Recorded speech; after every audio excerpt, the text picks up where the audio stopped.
Hi, this is Talk Fort Dodge with Todd and Jeremiah once again with the most famous photographer in Fort Dodge, Troy Schroeder. And we got some questions for Troy. So, Jeremiah, take it from here. Troy, how are you doing, sir? I am good, kind sir. It's good to see you. You too. So you are the proud owner of Memories in Focus, is that correct? That is correct. So you take all kinds of pictures and this and that. Yes. I know you take lots of senior pictures because I see that on your Facebook. Is that one of the things you like to do? And is that the biggest part of your business, or? I mean, yeah, I think if you make up the pie, it's probably a good, probably close to 50% of our, what we bring in through the year is through senior pictures. So, it's probably the bulk of things. Yeah. You're going to be an old man when my kids are all seniors. Well, hopefully I'm still around and I'm relevant. I'm sure you will be. Fingers crossed. Do you still do a lot of weddings? Because I know you did ours. Yeah, I definitely, you like talk about being an old man, right? Like I feel like weddings beat me up a little bit. And so I've definitely cut back on them. I hope people still reach out to us. We still try to educate ourselves wedding wise, whether that's a seminar or online or in-person class or something. So, if I can shoot 4 or 5 a year, I'm pretty happy. But I'll leave the 20s and 30s and 40s of weddings for everybody else to shoot. So yeah. Nice. Good to know. So one of your famous things that you do is Facebook Live with your seniors. Tell us how that got started and what are the biggest benefits of that? Yeah, kind of funny. A buddy of mine, when Facebook Live first came out, I believe it was live first on Apple phones only, and I've always been an Android guy. And my buddy Travis Gugelman in Idaho did a Facebook Live, and I thought, this is the stupidest thing I've ever seen. So I wrote him a message like, you looked dumb. I can't believe you did this. Like, don't ever do it again. Like, part of it was to be funny with him. Part of it was like, oh my God, I would never do that.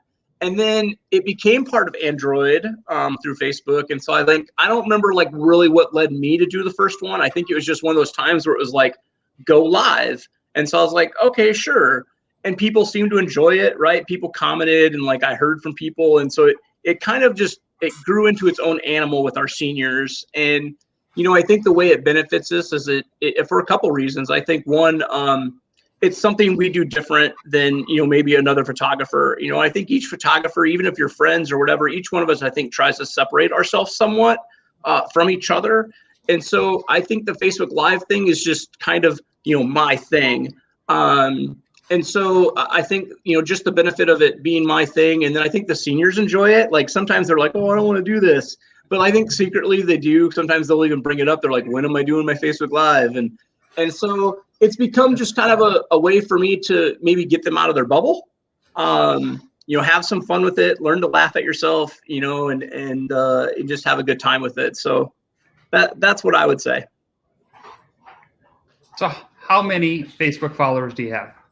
Oof, I'm real close to the cap. Facebook caps people at 5,000 followers to a, just personal account.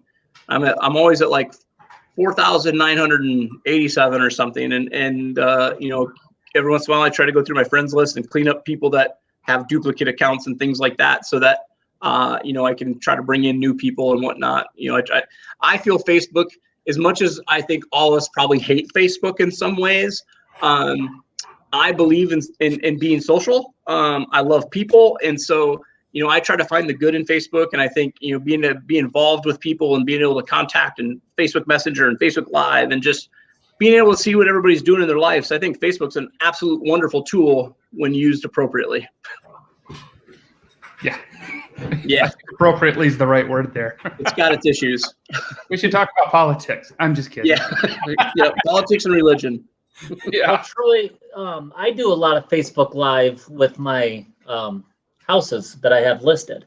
Yeah. And it is a lot of fun doing it. Not a whole lot of people jump in while I'm doing it, but I get so much feedback later from the video. And Correct. You never know. I never rehearse it. I mean, I know the square footage, the bedrooms, and, the stuff on the house, but I don't rehearse on what room I'm going to go into. And you literally never know what you're going to say. And your head could hit a lamp and you can't find the light switch. But that's what makes it fun. And people are like, hey, this is real. Yeah, You know? and I think that's a part of it. You talk about like the benefit. I think people get to see you as who you really are, because you are kind of on the fly. I mean, I've cussed when I shouldn't have. I've asked questions I probably shouldn't have asked. But so definitely there's some some moments there that you're like, oh, can't take that one back. I'm on Facebook Live. But people get to see you then as you, right? That you're not perfect. You're human.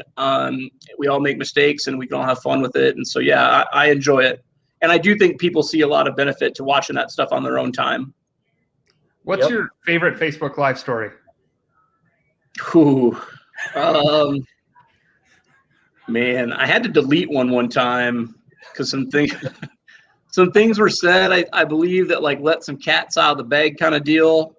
And I think me and Lisa, like me and Lisa were like, oh, we probably can't leave this on there. And so I think it was short-lived. I can't quite remember exactly what it was, but I remember it happening. Yeah.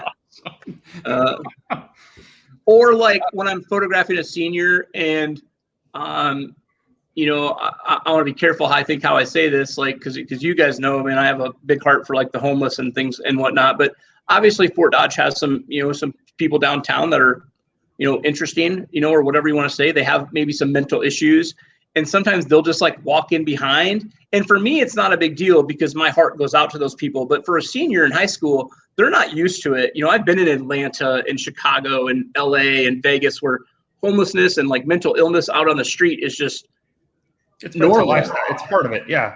Yeah. And so I think for the senior, it's always an awkward moment, which then I laugh because I think it's funny to see their faces because like somebody's in the background just chirping and they're just like, and I'm like, I'm over here dying laughing. So yeah, we have to have a good time with it. That's awesome. So 2 more things I want to talk about. I'll do this one. Jeremiah, do the next. Is photo trends post-COVID. Are you going to see senior pictures with like masks on? Just, I would look better in my senior pictures with a mask. Right. And not a mullet, but the good old days, right? The early 90s for you. Yeah. Yep. We see it now. There's people that do want to document, I think, what we're going through, especially as a senior. I think sometimes like, hey, will you at least grab me a shot with my mask on? Or they have maybe a bunch of masks or something. Definitely there's some photographers out there that have been super creative. You talk about early in COVID, people did the porch sessions. I think, that was a photo trend that was along with COVID. I think as COVID gets over, you almost hope it's, this could be a horrible comparison, but we don't all talk about 9/11 every day, right? Like, 'cause that's behind us and we don't want to talk about it. And I think COVID will have kind of that same deal. I think, in the photo world, I think it's brought families maybe closer. There's been more time with people and so on. So I think the photo trends that come out of COVID will be, I think that family pictures will probably increase. I think you'll see an influx of families wanting their family picture because I think you find out how important family is when, again, I'm no doctor here, but, quote unquote here, a flu, COVID-19, whatever you want to call it, is wiping out people, right? And so it's scary, and I think that puts a lot of sense of urgency in families and how important your family is. So I think for photo trends, that's one you'll see that'll work out, from COVID. Awesome.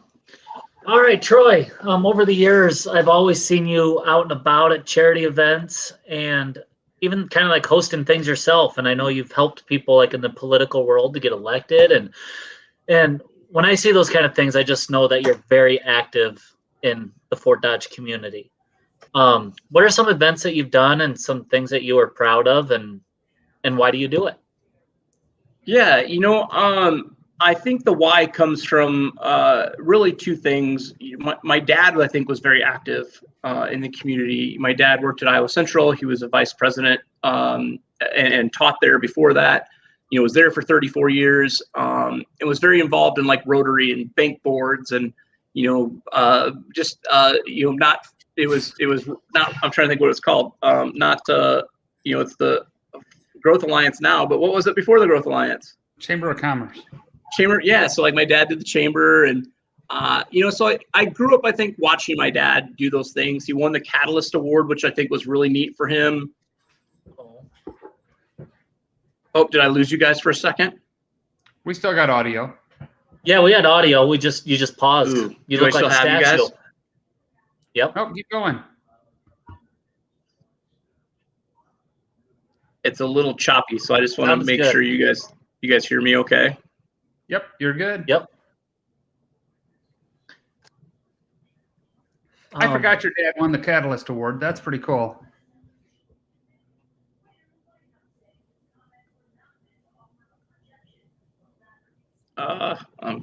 My You're internet. back. You're back. Yay, MediaCom.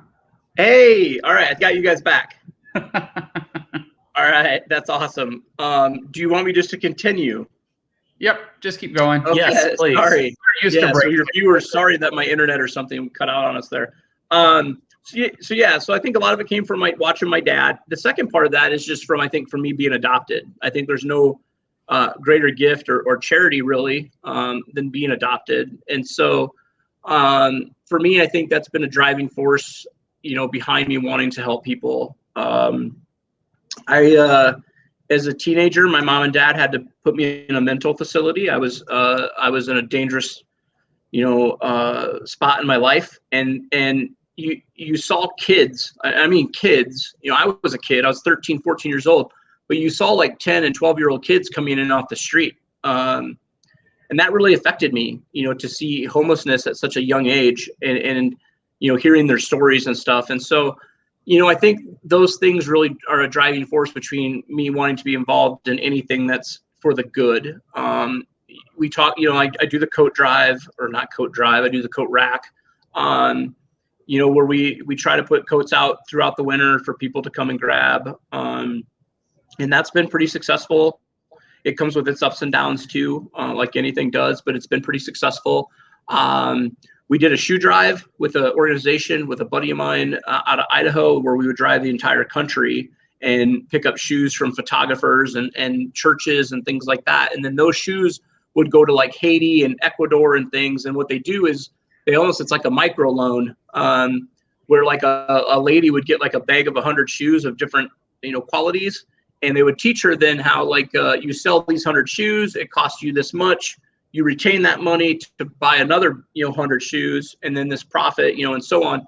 And a lot of those people did that to be able to afford to get their kids back out of orphanages and things like that. And so, I really just think if there's a good cause behind it, Jeremiah, I know that you guys do a lot with, Almost Home. I think anything that is for the better is worth putting your time into. And so I try to do what I can, I guess.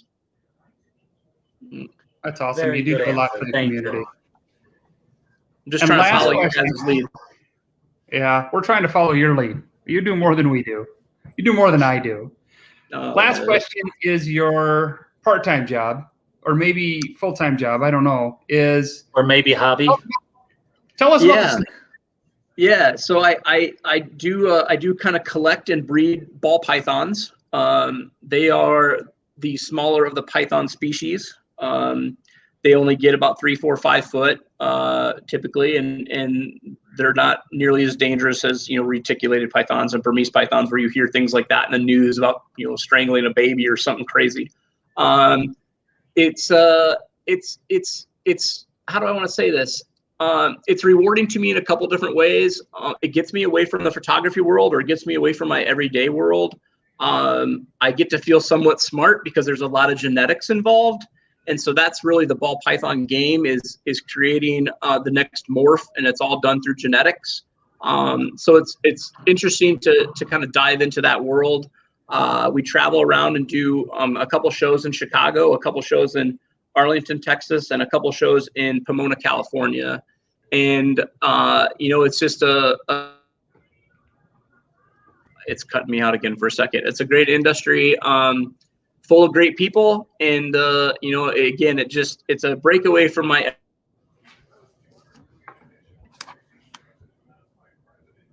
We're having a heck of a time with his Yeah. today. Troy, do you have enough snakes to do a scene from Indiana Jones? Oh, you broke up there. Do you have enough snakes that we could do a scene from Indiana Jones?